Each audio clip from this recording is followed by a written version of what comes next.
Today we're going to talk about how to get your first sale in real estate as soon as possible. So first off, getting your first sale is not the most important thing. I would say the most important thing when getting into real estate is to create a routine for consistently generating leads every day, no matter what else you have going on with your schedule. However, getting that first sale is a major milestone, and it has very positive effects on your overall mindset and feeling like you can succeed in this industry. So I am going to talk about the most likely ways you're going to get your first piece of business so you can focus on those activities instead of what most agents do, which is busy work like creating a website or an email signature or going to trainings. Okay, you hear me talk about this over and over again. Those activities have value, but they are not lead generation. And right now, as a new agent, there's only one problem you have to solve, and that's how to get your phone to ring. So let's talk about the ways you are most likely to get your first sale in real estate. So number one, without a doubt, is from your personal sphere. People that already know, like, and trust you, they would pick up the phone if you called them. And if you do a good job staying top of mind as a real estate agent, you may be one of the first people they call. So that means when you get started in this industry, all of your effort should go into making sure that all the people you already know in your area are aware that you're in real estate. I highly recommend documenting and sharing your journey. You either are starting this fresh out of school, you're starting this maybe a whole nother career, whatever your story is, people are interested in that. It will resonate with them.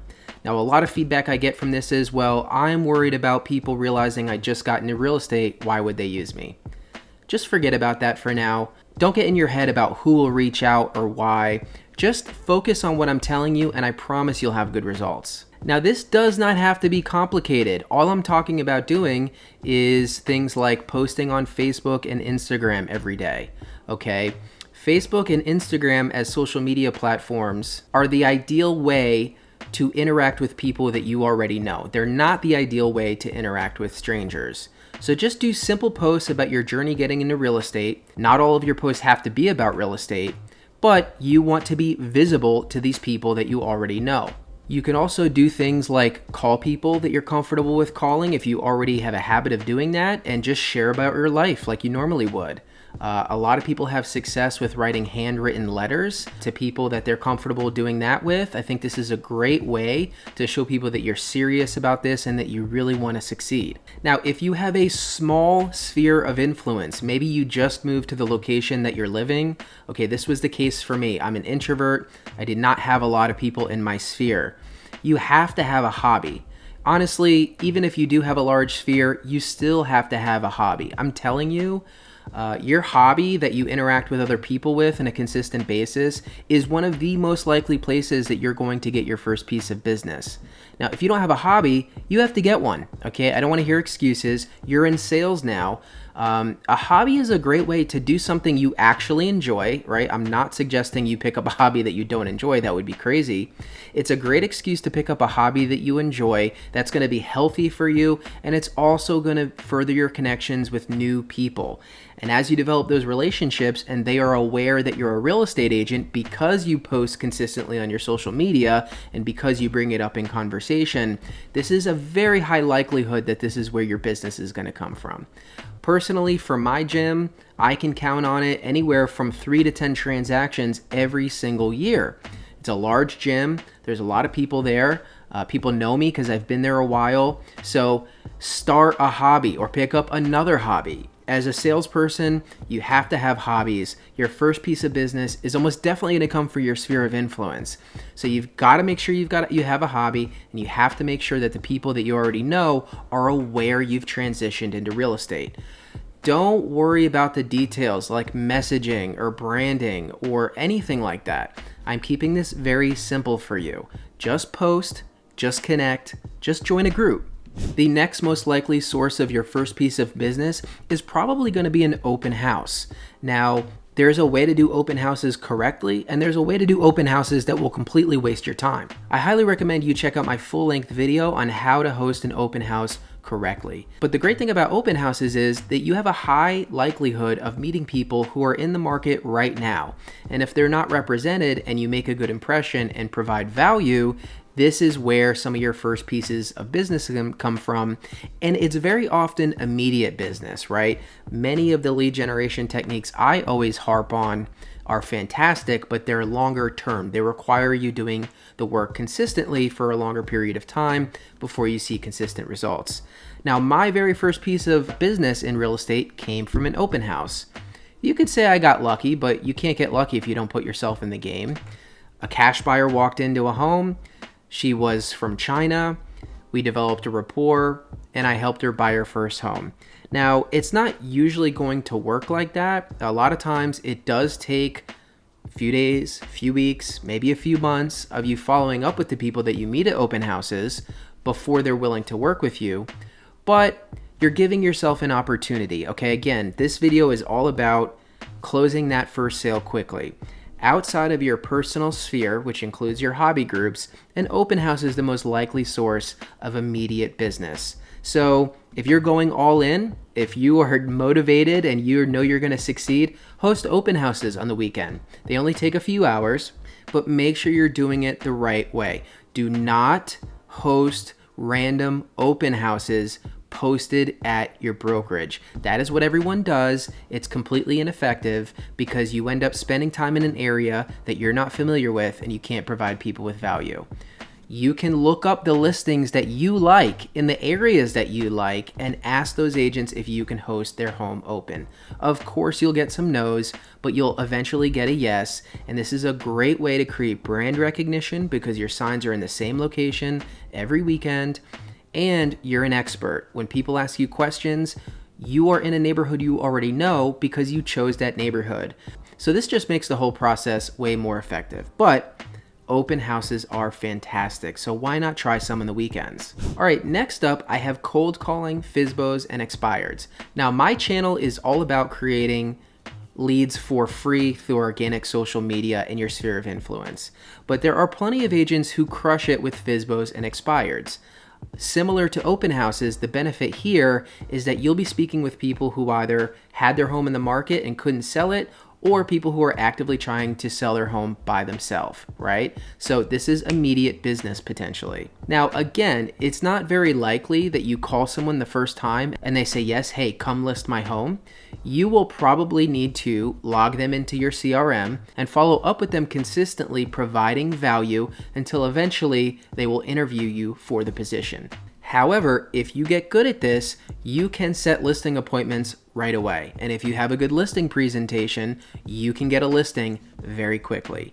Now, keep in mind, I am glossing over some things, and mainly what I'm glossing over is called skills. Okay, I think a great framework to look at all of this stuff rather than tasks is skills. So the first skill we talked about was how to provide value to your sphere of influence and hobby groups. The second skill is how to appropriately host an open house. We're talking about a whole new skill now, which is cold calling. And it's not easy, and it usually takes a lot of time, trial and error, and practice. So I really want to curb your expectations when getting into this. It's not easy. However, we're talking about how to get a quick sale, and that is number 3 on the list of how it's possible. So if for some reason you don't want to do the first 2, I'm not really sure why that would be, but if you're just really excited to get a listing, you're comfortable calling complete strangers, then you can purchase the systems like RedX or VulcanX to get the numbers to call FSBOs and expireds, and you can get business very quickly this way. All right, number 4 on the list of how to get business right away in real estate is social media content, which if you followed me, you know that's what I'm all about. I think YouTube in particular is the best way to generate leads in real estate, period, outside of marketing to your sphere of influence. Now, as I said, Facebook and Instagram, the way that I view them, are really for the people you already know, right? If you just think about this very plainly, most of your friends on Facebook and Instagram, you've either met in person or you are at least aware of who they are. They're not complete strangers typically. And that piece was more for the first thing we talked about, which is marketing to your sphere. What I'm talking about now is using social media like YouTube and TikTok. And in my perspective, these are the platforms that will help you connect with people that don't know you, people who are Googling search terms and find your content, which is fantastic. You have to do both at the same time. Now, I always tell people they should be doing this for at least 8 months consistently before they should expect to see consistent results. But I also know many agents who have posted their first YouTube video and gotten a call and closed deals from it. So for your mentality, I don't want you to expect it to happen right away, but it's definitely possible, okay? Believe me when I tell you, great things happen when you put yourself out there and you create quality content that people want to see. So when I say social media, what I mean is basically posting YouTube videos and or TikToks. And again, I have full-length videos about how to do social media the right way. Please don't do social media like you see every other agent doing. About 90% of agents creating social media are making social media for real estate agents. They're making content about the inspection process, the appraisal process, how to negotiate, escrow, homestead exemptions. Listen to me. None of the consumers care about that at all. That's your job. That's what you're supposed to stay on top of and communicate to your people that you're already working with, not people who are trying to decide who they want to work with. Remember, with this type of social media, we're marketing to the top of the sales funnel. These people don't even know if they're moving, where they're moving, what they're really doing, but they're starting to search some keyword terms that you can provide value for. So like I always say, focus on neighborhood-related content. Even if you're a brand new real estate agent, leverage your expertise of the area that you know best in your market and talk about your favorite things to do there, talk about the schools, talk about the crime. Now, of course, you have to be considerate of how you're communicating this because you want to abide by all the proper laws that realtors need to, but you can do this in a way that is not steering anyone. Okay, really, you're providing people resources and you're sharing your personal experience about the neighborhood and fun things to do and any other topic you could think of. Just imagine if you're moving to a new town. What kind of questions would you be Googling for a place you'd never spent any time in? That is the kind of content that people want to see. And number 5 on my list is door knocking. Now, door knocking can be pretty scary for some people, right? Because you're really putting yourself out there and face to face with a stranger. You might get a door slammed in your face, but also some people, there's an immediate connection when you see someone's face to face, right? It's very easy to hang up on someone who's cold calling you. When someone's knocking on your door, especially if they're providing value, like some information about what's going on in the neighborhood or some local real estate information, you might want to have a genuine conversation with that person. And again, all of these methods work if you do it consistently and hone your skills. There are plenty of agents who crush it with door knocking. Now, the downside to door knocking, unfortunately, is that it's not very leveraged, right? You need to physically be knocking the doors, so you can only reach out to so many people. Compare that to posting a YouTube video. Once it's out there, people are finding it. It's like a fishing net that just catches fish over time. That's not really the case with door knocking because you're not actively lead generating unless you are knocking on a door. The other problem with door knocking, of course, is that you don't know if these people are even thinking about real estate. You don't know if they want to sell, if they want to buy, if they maybe are renting. You just don't know. So there's no way to know what part of the sales funnel they're in. It's kind of like circle prospecting, which honestly may be a more effective method because you can make way more calls from your home than you could knock on doors. But again, if you sit and think about how to provide value to these people that you want to speak with, whether that's some kind of local real estate information or what's happening in your neighborhood, or even if you just want to bake cookies and bring them to your neighbors. You're in sales. This is a great way to get face-to-face with people. You want to capture their information if they let you, put it in your CRM, and like everyone else who goes in your CRM, keep track, follow up, provide value, and eventually you will start to close deals from that. So those are really the 5 best methods to sell your first home as soon as possible. Now, if you ask me what I would do if I could start all over again, I share this constantly. I would immediately start filming content and posting it on all social media channels, in particular YouTube. I would immediately start posting on Facebook and Instagram. Just real simple generic stuff, sharing my story so that people that I already know are aware I'm a real estate agent. And I would host open houses on the weekend. It only takes between 2 to 4 hours a day. It's an easy way to get in front of new potential clients. I think the triumvirate of connecting with your sphere of influence, posting on social media, and hosting open houses is going to get you business way quicker than anyone else who's getting started the same time as you. Now, I can already hear some of you asking something I didn't mention, which is what about paying for leads? Should I sign up for Zillow Flex or Realtor.com or whatever? My answer is usually, if you're a new real estate agent, absolutely not, because you're going to be wasting your money. First of all, those paid leads are very expensive and often low quality. The benefit, of course, is that these people are often ready to buy or sell right away. So this is at the bottom of the sales funnel, which is why all the tech companies are competing for these leads, and it's why they're so expensive. But what people don't talk enough about with paying for internet leads is the skill of conversion. And it's a beast of a skill. I'm going through it right now. I'm starting to run some Facebook ads and follow up with people. But the name of the game for paying for leads is you have to be able to convert. You need a system for immediately reaching out to the person who came in as a lead for you, and you need to be quick, you need to have a script, you need to have a value ready to provide them, and if they don't say yes to a meeting right away, because you don't want to waste this money, you need to put them in your CRM, and you need a system for following up consistently.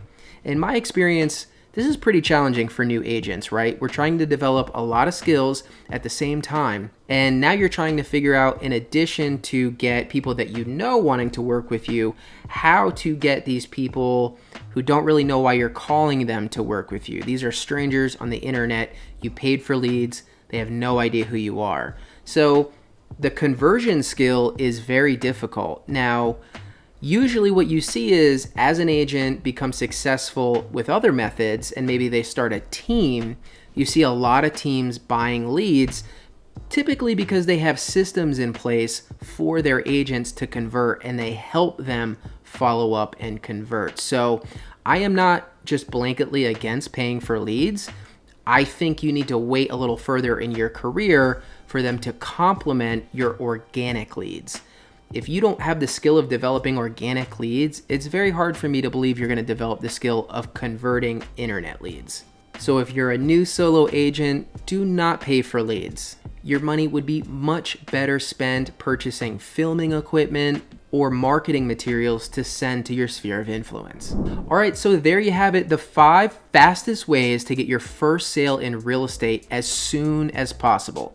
Guys, I promise I didn't hold anything back from you. This is the real deal. There's no magic pill. Truly, you're in sales and you need to get in front of people. There's only so many ways you can generate leads, and these are the most tried and true tested methods for starting to close deals right away. And the beautiful thing is, once you close that first sale, you're gonna have a much more positive mindset. You're gonna know that you can succeed. You're gonna have proof of concept. You may have a little